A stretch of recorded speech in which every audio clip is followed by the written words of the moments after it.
Good morning student. Mehta PG college के online platform पे आप सभी का स्वागत है। ऑप्टिक्स के हम लोग theory of light and polarization की स्टडी कर रहे हैं। इसकी लेक्चर 3-4 लेक्चर हो चुके हैं। आज ये लास्ट लेक्चर है आपका प्रोपेगेशन ऑफ ईएम वेव की स्टडी करेंगे। इसमें जो हम इसके रिफ्लेक्शन की जो स्टडी कर रहे हैं, जो समझने की कोशिश कर रहे हैं, उसमें इलेक्ट्रोमैग्नेटिक ईएम वेव जो है प्रोपेगेट कर रहा है। और अपने को पता है कि जो वेव प्रोपेगेट करेगा उसके लिए हो सकता है कि वो वैक्यूम में प्रोपेगेट करे, हो सकता है कि वो मीडियम में प्रोपेगेट करे। तो आपको ये भी पता है कि मीडियम जो होता है वो एनिसोट्रोपिक मीडियम, एसोट्रोपिक मीडियम, ठीक है, अनिसोट्रोपिक मीडियम, ये इस तरह से मीडियम हम लोग डिवाइड करते हैं। तो आज जो हम लोग स्टडी करने जा रहे हैं वो है अनिसोट्रोपिक मीडियम। इस मीडियम में जो वेव है उसका आपका क्या कंडीशन है, क्या फिजिक्स है, उसकी स्टडी अपन करेंगे अभी, ठीक है। तो आइसोट्रोपिक मीडिया के लिए जो अपन ये करते हैं, इलेक्ट्रिक फील्ड फाइंड करते हैं और डिस्प्लेसमेंट वेक्टर जो निकालते हैं वो चीजें अपन करते हैं, ठीक है। तो for isotropic media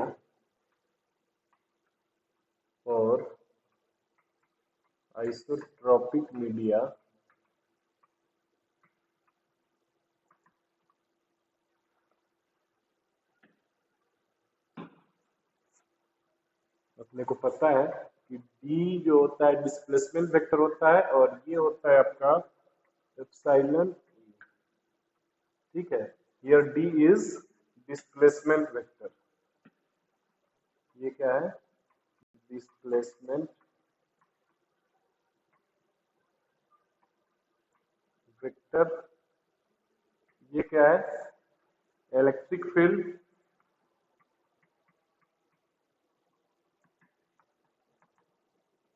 and epsilon क्या है? Permittivity of the medium. इसको बोलते हैं इलेक्ट्रिकल परमिटिविटी,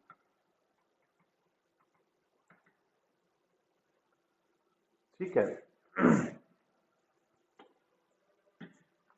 और अगर ये अपन इसके कंपोनेंट्स की बात करें, कंपोनेंट ऑफ डिस्प्लेसमेंट वेक्टर, तो ये होगा कंपोनेंट्स ऑफ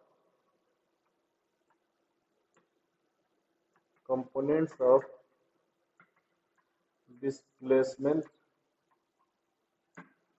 वेक्टर इज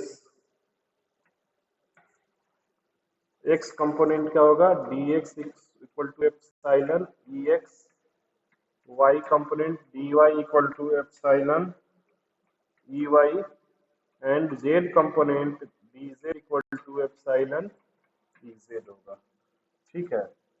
तो इसके सभी कंपोनेंट्स को अगर अपन लिखें किसी मीडियम में, एनिसोट्रोपिक मीडियम में, तो ये कैसे लिखेंगे अपन देखते हैं।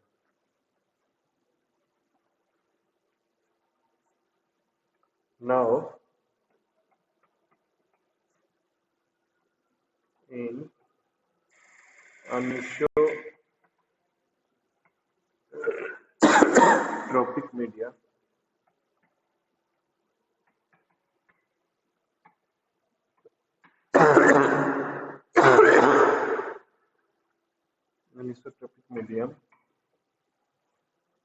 relation between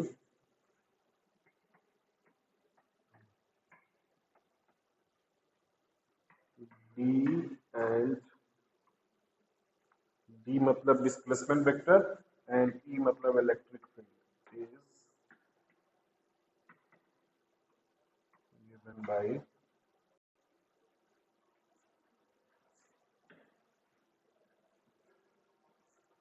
ये क्या होगा?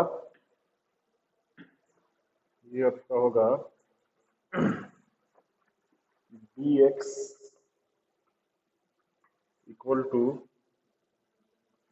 Epsilon x EX epsilon XY EY plus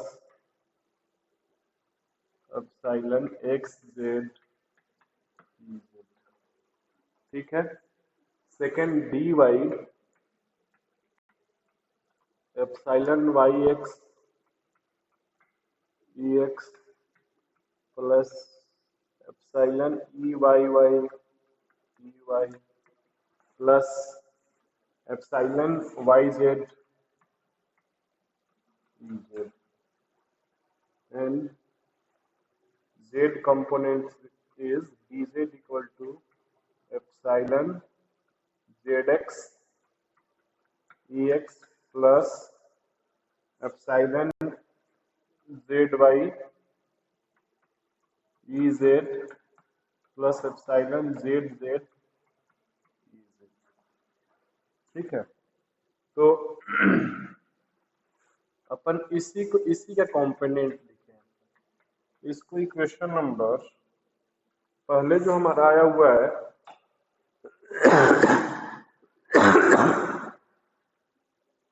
इसको इक्वेशन नंबर फर्स्ट ले लो, इसको इक्वेशन नंबर सेकंड ले लो, इसको इक्वेशन नंबर थर्ड ले लो। अब अपन जो यूज किए यहां पर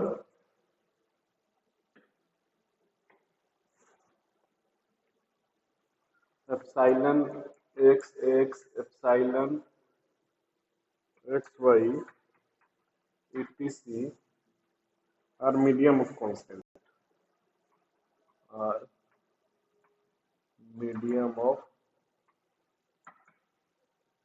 constant। ठीक है। ये मीडियम ऑफ कांस्टेंट बोलते हैं या परमिटिविटी ऑफ द मीडियम बोलते हैं। अब अपन बात करते हैं कि अगर कोई वेव प्रोपेगेट हो रहा है और एक एक्सिस चूज कर लीजिए, कोऑर्डिनेट एक्सिस जिसको एक्स एक्सिस या बोले या प्रिंसिपल एक्सिस बोले। ठीक है। तो उस केस में जो आपके इक्वेशंस आएंगे वो क्या होंगे? फॉर प्रिंसिपल एक्सिस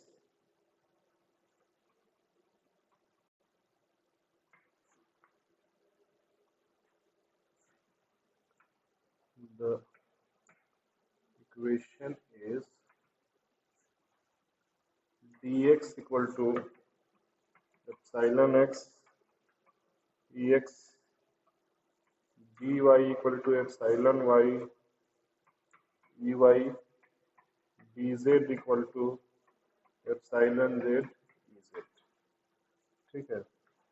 यहाँ पर जो अपन कांस्टेंट यूज किए हैं epsilon x epsilon y and epsilon z, इसको बोलते हैं principal dielectric permittivity of medium. Principal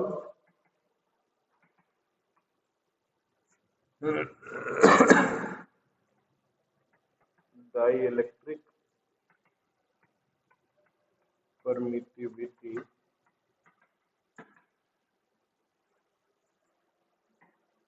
of the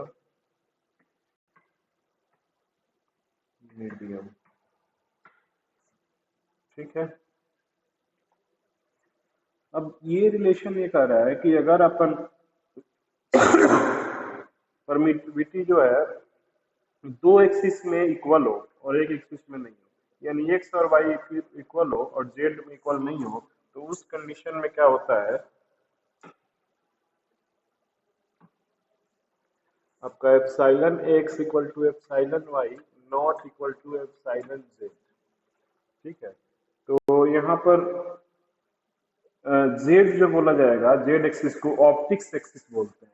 इस केस में here Z axis is optics axis. ठीक है। इस केस में जो रिफ्रैक्टिव इंडेक्स होगा, now refractive index of medium is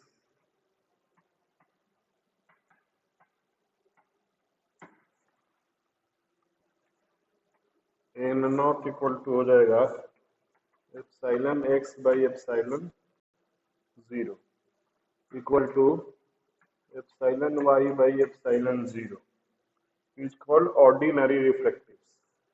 This is called ordinary refractive index. ठीक है। नेक्स्ट हम लोग जो जेड से रिलेटेड है जिसको हम लोग ऑप्टिक्स एक्सिस बोलेंगे उसको बोलते हैं एक्स्ट्रा ऑर्डिनरी रिफ्रैक्टिव इंडेक्स। तो ये वैल्यू जो होते हैं ना वो n e equal to epsilon z by epsilon 0 which is known as extra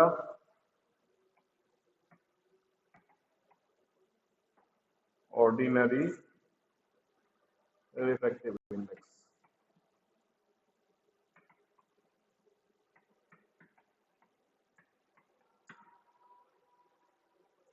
ठीक है। इसके बाद अगर हम लोग मीडियम की बात करें तो मीडियम में बाईएक्सियल प्रोपेगेशन होगा। उस केस में अगर अपन यूनिएक्सियल मीडियम की बात करें तो उस केस में यूनिएक्सियल मीडियम में होता है कि तीनों कंपोनेंट्स जो है वो इक्वल नहीं होंगे।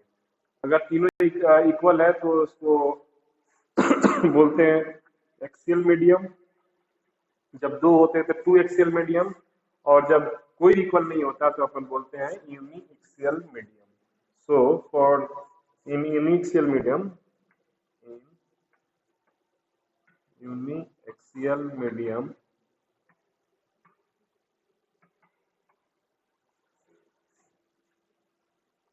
epsilon x not equal to epsilon y not equal to epsilon z। तो आपको हमेशा याद रखना है कि यूनिएक्सियल मीडियम बोलने का मतलब होगा कि जो आपके परमिटिविटी होगी वो तीनों कंडीशन में इक्वल, तीनों कंपोनेंट्स के लिए इक्वल नहीं होगा। ठीक है। तो जैसा मैंने बताया बाई एक्सियल मीडियम और यूनिएक्सियल मीडियम, तो इस केस में सबके लिए जो अपन रिफ्रैक्टिव इंडेक्स की बात करते हैं वो अलग अलग हो जाता है। और वहां पर हम लोगों ने क्या बात किया था, एक्स्ट्रा ऑर्डिनरी रिफ्रैक्टिव इंडेक्स और ऑर्डिनरी रिफ्रैक्टिव इंडेक्स। यहाँ पर हम लोग प्रिंसिपल रिफ्रैक्टिव इंडेक्स की बात करेंगे। ठीक है।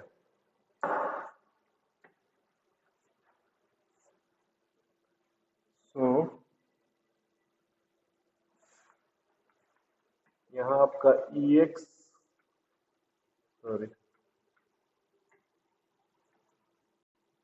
NX equal to epsilon x by epsilon 0 NY equal to epsilon y by epsilon 0 NZ equal to epsilon z by epsilon 0। ठीक है। तो इनको हम लोग these are called principal refractive here NX, NY and NZ are called principal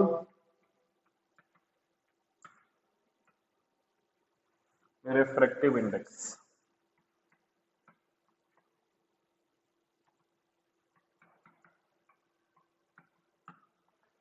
ठीक है।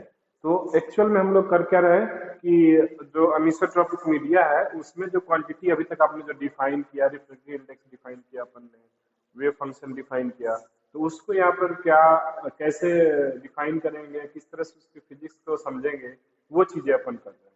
तो जैसा अपन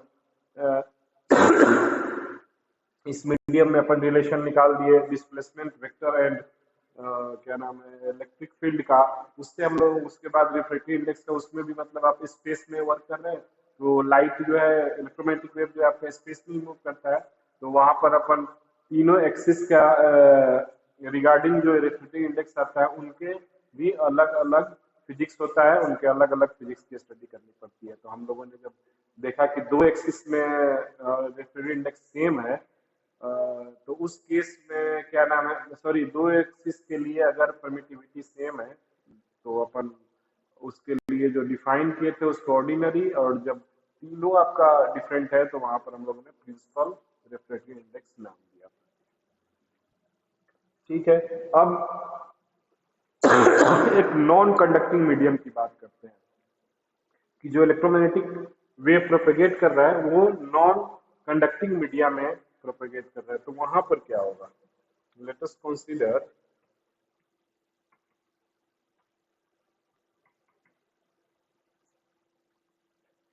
non magnetic non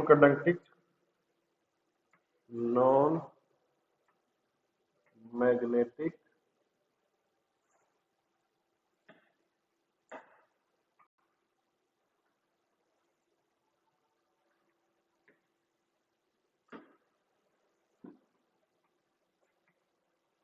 non magnetic non conducting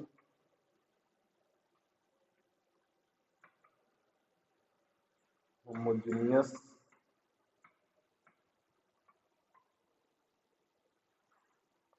anisotropic media.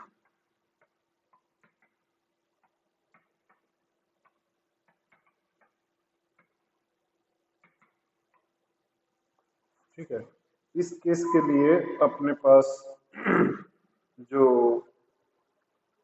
वे फंक्शन आएगा उसमें किस तरह से अपने को रिप्रेजेंटेशन करना है वो चीज अपने देखनी है। तो जब अपन non magnetic non conducting homogeneous anisotropic media की बात करते हैं तो वहां पर कंडक्टिविटी रेसिस्टिविटी ये सारी चीजें जो होती है वो जीरो होती है, यानी कंडक्टिविटी आपकी क्या होगी, जीरो, रेसिस्टिविटी क्या होगी, जीरो, एंड म्यू की वैल्यू भी आपका यहाँ पर जीरो हो जाए। तो इस केस में जो मैक्सवेल इक्वेशन होगा वो क्या होगा, in this case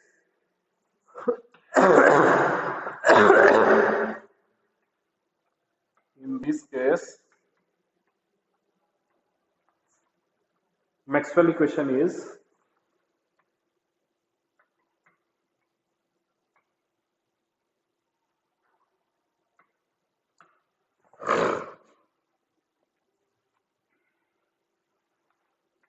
del dot D equal to 0, first equation, del dot D equal to 0, second equation, del cross E equal to minus mu naught del H by del T, third equation, and del cross H equal to del D by del T, equation 4. This is the Maxwell equation in anisotropic media। ठीक है, अब अपने को पता है कि propagation जो हम लोग फाइंड करते हैं वो क्या नाम है कि मैक्सवेल इक्वेशन की हेल्प से फाइंड करते हैं कि प्रोपेगेशन किस तरह से हो रहा है, किस डायरेक्शन में हो रहा है, और फ्लक्स क्या है, ये सारी चीजें हम लोग इससे फाइंड करते हैं।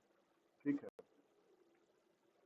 ये सब आपको पता ही है कि यहाँ पर डी जो है क्या है, बी क्या है, एक बार मैं आप लोगों को बता देता हूँ। यहाँ पे डी क्या है, electric here B equal to electric field vector, B equal to magnetic field,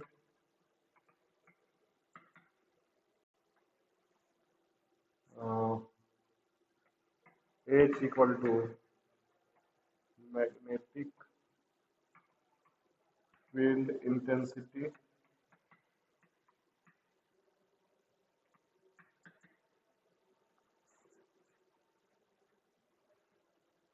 ठीक है।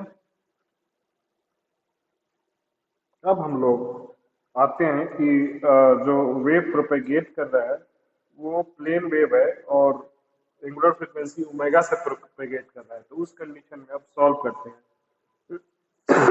इस इक्वेशन को लेकर के।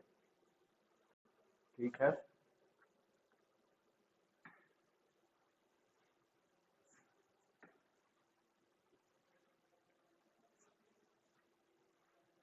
तो एक बार ये आप लोग लिख लीजिए इसको, ये जरूरी है।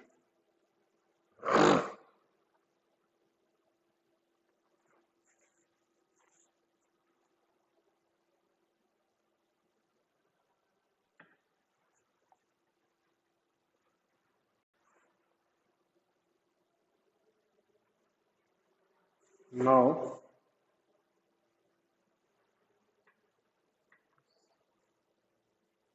अब एक wave function, plane wave function लेते हैं जो साई इक्वल टू है exponential I k r dot are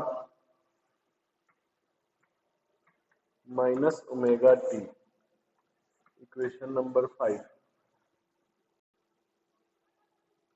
अब k की वैल्यू जो है, here propagation vector of wave, here propagation vector of wave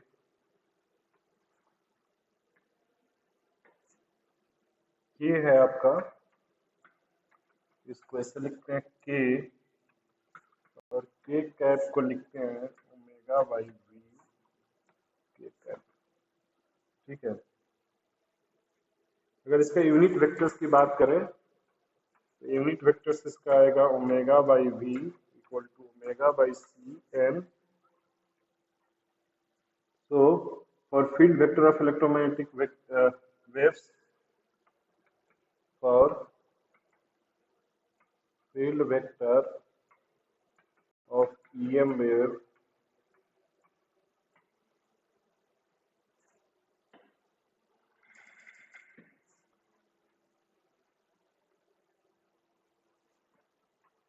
del psi equal to हो जाता है आपके पास डेल साई नॉट एक्सपोनेंशियल आई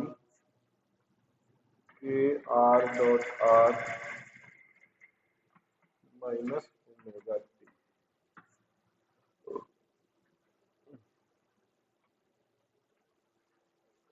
ठीक है, तो डेल की जो वैल्यू होती है वो पुट कर देते हैं here,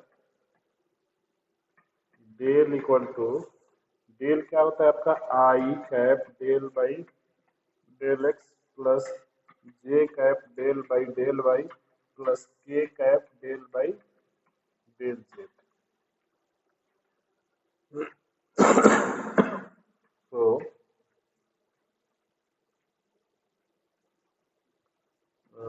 del psi equal to I del by del X plus J del by del Y plus K del by del Z.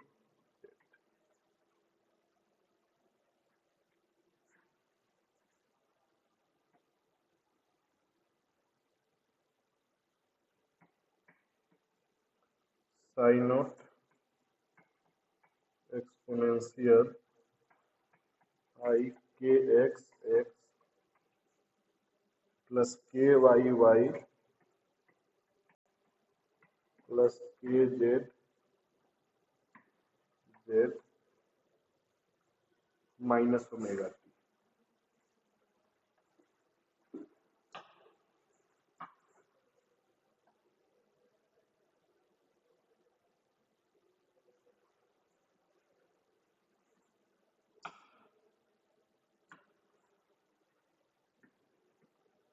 के Z Z minus omega T.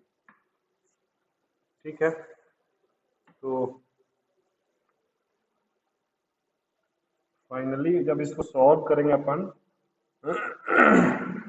तो अपने पास जो वैल्यूज आएगा वो आएगा, डिफरेंशिएट करने के बाद आप एक एक टर्म को डिफरेंशिएट करेंगे तो देखेंगे एक्सपोनेंशियल आई के एक्स को एक्स के रिस्पेक्ट में करेंगे तो आपका आई के बाहर आ जाएगा, कांस्टेंट है दोनों टर्म, और वाई एंड जेड वाले टर्म जो है जीरो हो जाएंगे ओमेगा, क्योंकि ये पार्शियल डिफरेंशिएशन अपन यूज कर रहे हैं। तो हमेशा याद रखिएगा कि जहाँ पे पार्शियल डिफरेंशिएशन अपन यूज करते हैं वहाँ पे सिर्फ वही कंपोनेंट्स आता है। जैसे अगर अपन बात करें कि यहाँ पर आप ये इससे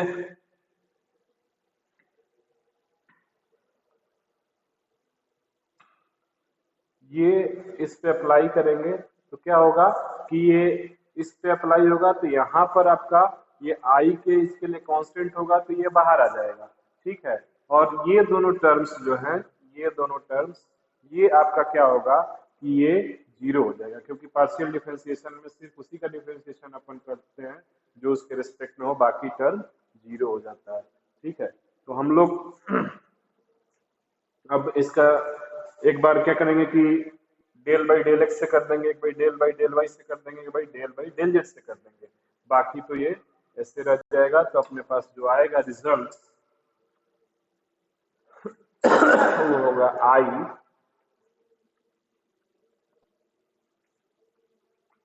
आई के एक्स प्लस जे के वाई प्लस के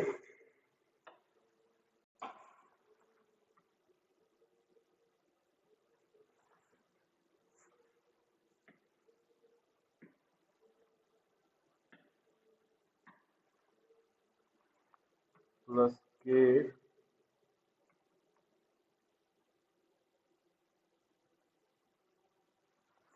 आई जे के वाई के जेड। उसके बाद अपना जो टर्म है वो आ जाएगा sign not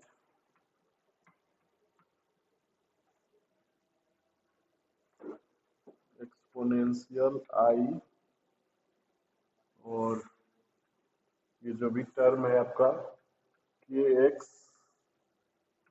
plus K Y plus K Z minus omega, ठीक है। तो ये जो टोटल टर्म है इसको अपन क्या लिख सकते हैं, इसको लिख सकते हैं अपन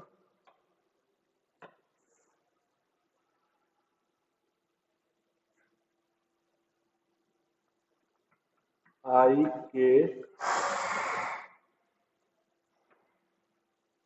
के साइन नॉट एक्सपोनेंशियल आई के dot r minus omega T, ठीक है। तो अपन इसको लिख सकते हैं आई के साई, तो del psi equal to i k psi. Similarly del by del t psi equal to minus i omega Sai.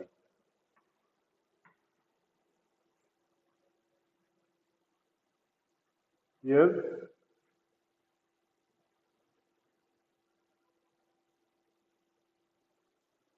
ठीक है, तो अपन बात कर रहे थे कि अगर इसको सॉल्व करते हैं इस तरह से तो अपन अगर डेल बाई डेल टी भी निकालते हैं साई का तो ये भी माइनस आई ओमेगा ये इतना आएगा। तो इस इक्वेशन को अपन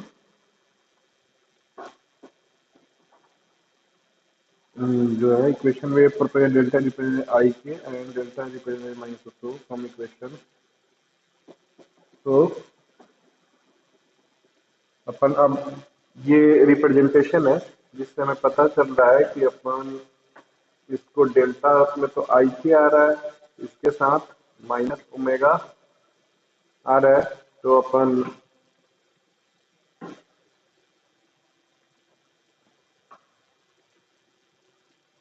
मैक्सवेल इक्वेशन को लिखेंगे, then Maxwell equation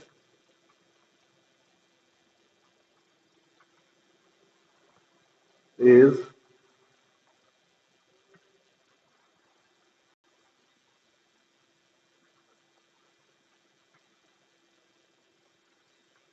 k dot b equal to 0, k dot b equal to 0, k cross e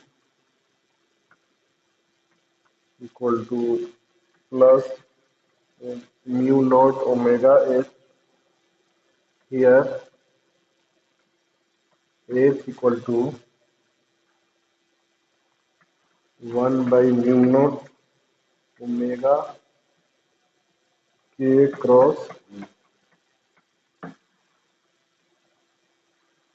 and k cross h equal to minus omega b. Here d equal to, here d equal to 1 by omega h cross k. ठीक है, तो अपन अगर इन तीनों से graph draw करें तो अपने पास आएगा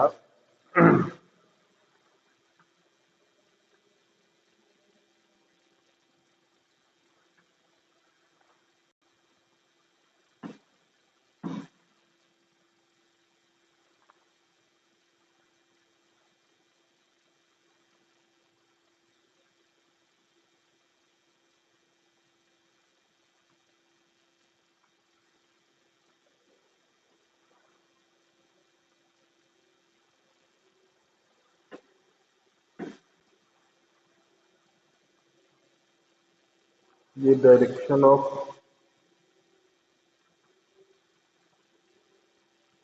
B and H, B and H, ये आपका डायरेक्शन है ई का,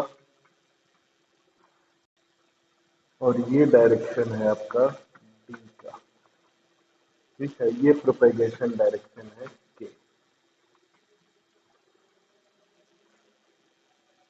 ठीक है, मैक्सवेल इक्वेशन के लिए ये आपका डायरेक्शन हो जाएगा सारी चीजों का। अब हम लोग एज का जो वैल्यूज है वो आप पुट कर देते हैं, अ, जो अपना एक इक्वेशन आया हुआ है एबव वाला एज क्रॉस के में, देखते हैं क्या आता है। 11 का जो लास्ट इक्वेशन है उससे हम लोग पुट कर देते हैं। Now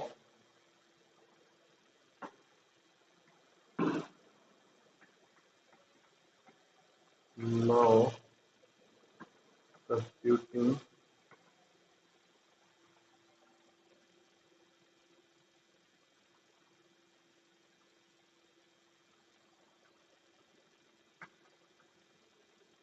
the value of age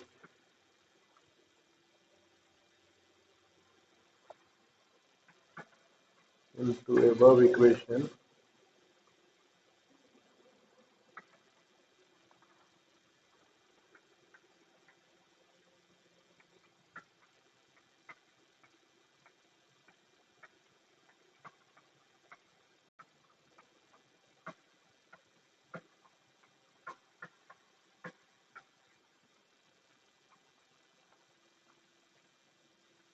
using vector identity,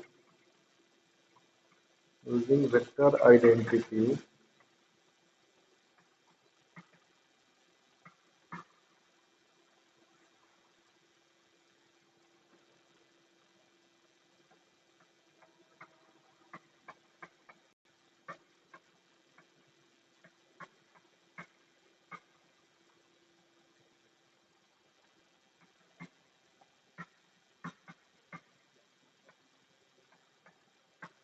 b minus b dot c a ठीक है, तो यही वाला सेम चीज हम लोग यहाँ पे अप्लाई कर देते हैं। A क्रॉस B होता है A dot c B minus B dot c A।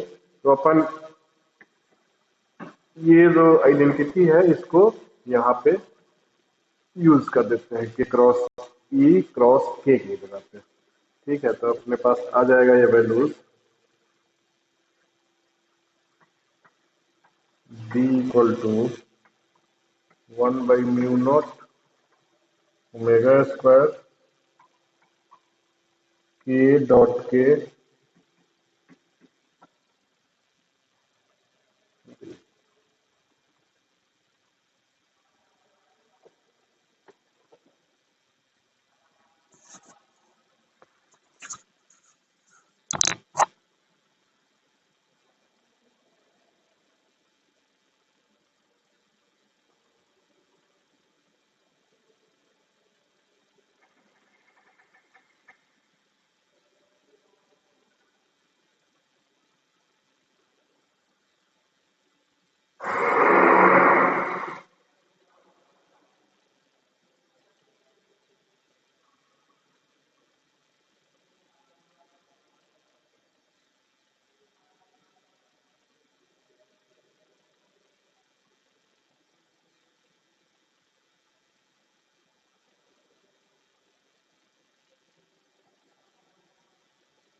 तो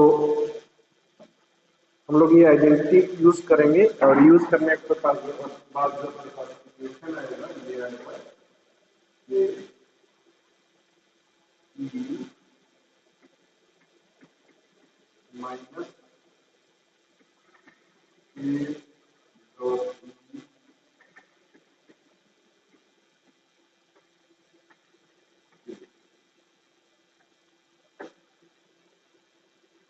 नाउ सब्स्टिट्यूट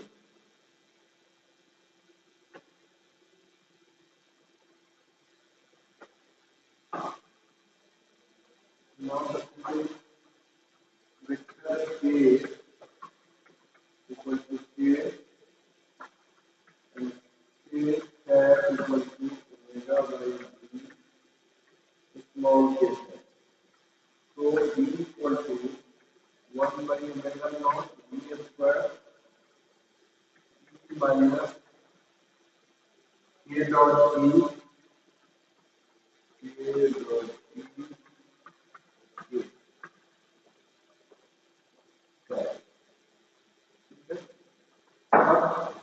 अब ये जो इक्वेशन आया इसके कंपोनेंट्स की बात करते हैं। Now components of the above equation is of the above equation is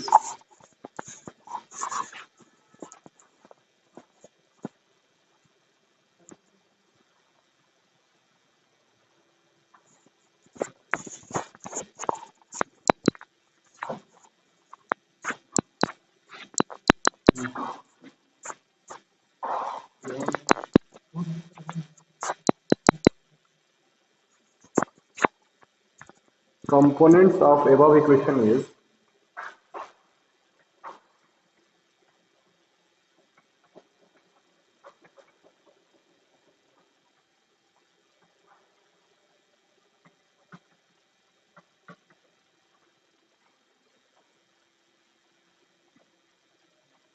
dx equal to 1। ये क्या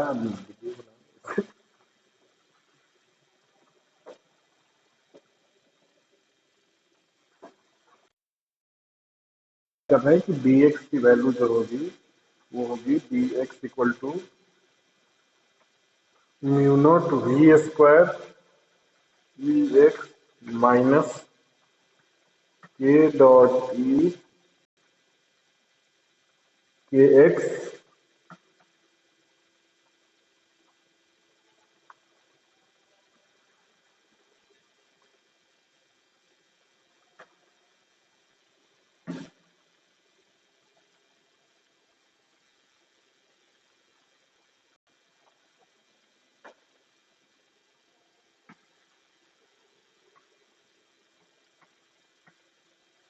and dy equal to 1 by mu naught v square ey minus k dot e k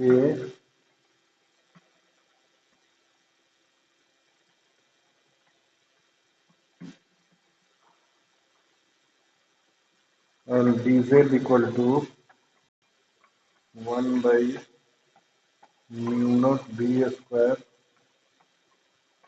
ez minus k dot e ठीक है। ये components आ गए displacement vector का। अपन जब अपने को पता है कि E X equal to we know that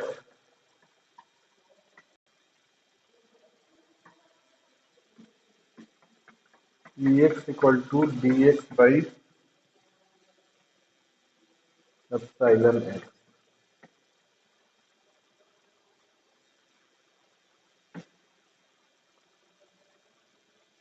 तो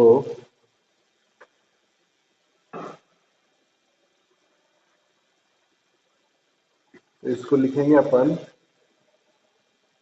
तो ये आ जाएगा mu not D X by epsilon X mu not equal to mu not D X square D X, यानी ई एक्स की वैल्यू जो आ गई आपके पास mu not D X square D X. यार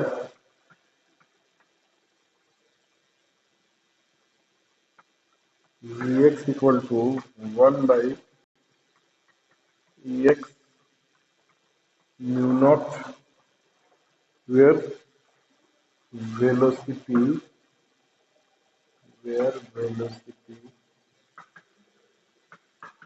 इन एक्स डायरेक्शन। ठीक है, तो e y equal to mu not v Y square D y e z equal to mu not v Z square D z. ठीक है, तो ये जितने equations आए ये इसकी वैल्यू अगर हम लोग पुट कर देते हैं, जो एबव इक्वेशन 14 टू मतलब ये d x d y d z components वाले आए हैं, तो वहां पर अपना जो आएगा वैल्यूज नाउ पुटिंग,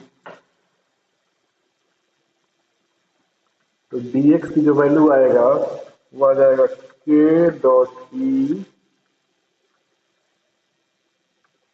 के X by mu not we square minus V X square D Y equal to k dot E K Y mu not we square minus V Y square D Z equal to k dot E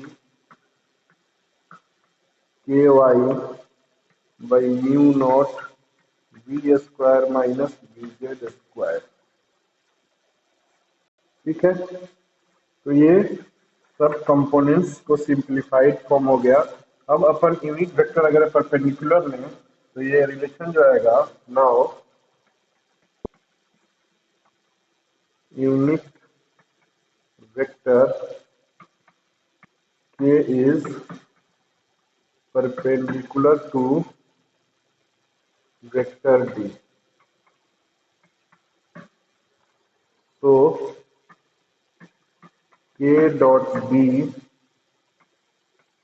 equal to 0, that is kx dx plus ky dy plus kz dz equal to 0।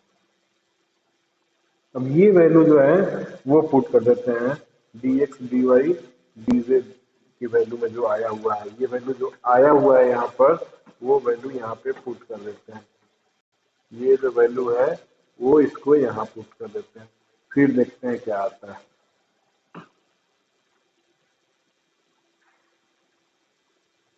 ठीक है, तो अपने पास आ जाएगा कि X square by V square minus V X square plus K Y square by V square minus V Y square plus K Z square by V square minus V Z square equal to 0।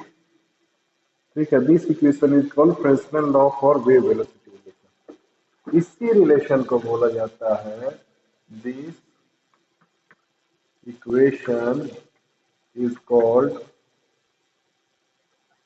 Fresnel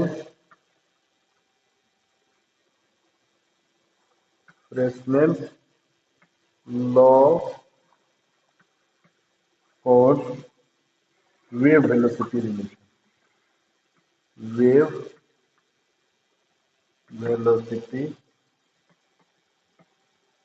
relation. ठीक है,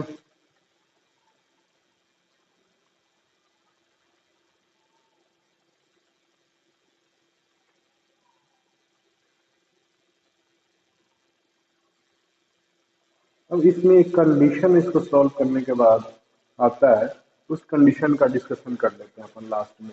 यहाँ तक तो अपने क्या नाम है कि सिलेबस के अकॉर्डिंग और फ्रेस्नेल लॉ की बात करें तो ये सारी चीजें डिराइव करने के बाद आपको ये डिराइव करनी पड़ती है और इसको प्रूफ करनी पड़ती है कि ये रिलेशन इतना होता है। ठीक है, अब अपन इसी रिलेशन को थोड़ा और सॉल्व करें, और सॉल्व करने के बाद इसको मैट्रिक्स फॉर्म में लिखे तो उससे एक रिलेशन आता है, अपन उसको बोलते हैं mx by n square minus 1 ny square by n square minus 1 nz square by n square equal to 0। ठीक है, इसके दो सॉल्यूशन पॉसिबल है, there are two solution of n